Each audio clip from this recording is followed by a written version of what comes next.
Mohitnagar club পাঠাগার, এটা জলপাইগুড়ির মধ্যে খুব সুন্দর একটা প্যান্ডেল বানিয়েছে। তো আমরা সেখানে ঘুরতে এসেছিলাম, তো সেখানে এসেই ভিডিওটা শ্যুট করলাম।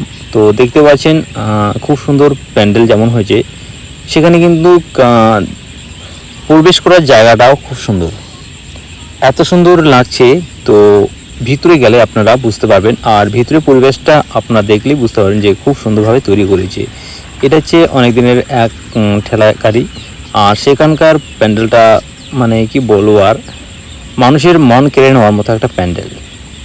এত সুন্দরভাবে সাজ করেছে প্যান্ডেলটার মধ্যে, অল্প একটু জায়গার মধ্যে প্যান্ডেলটা করেছে, কিন্তু দেখার মতো মনে হচ্ছে কোথাও রাজপ্রাসাদে আমরা প্রবেশ করলাম।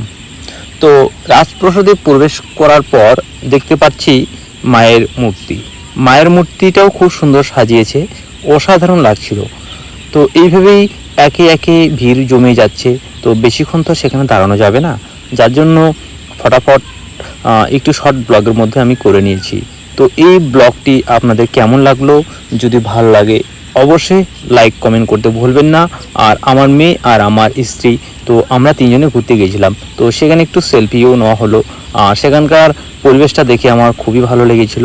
আশা করি আপনারাও অনেকেই ঘুরতে গিয়েছেন, যারা যারা জানেন তাদের জন্য এই ব্লগটি। Thank you so much.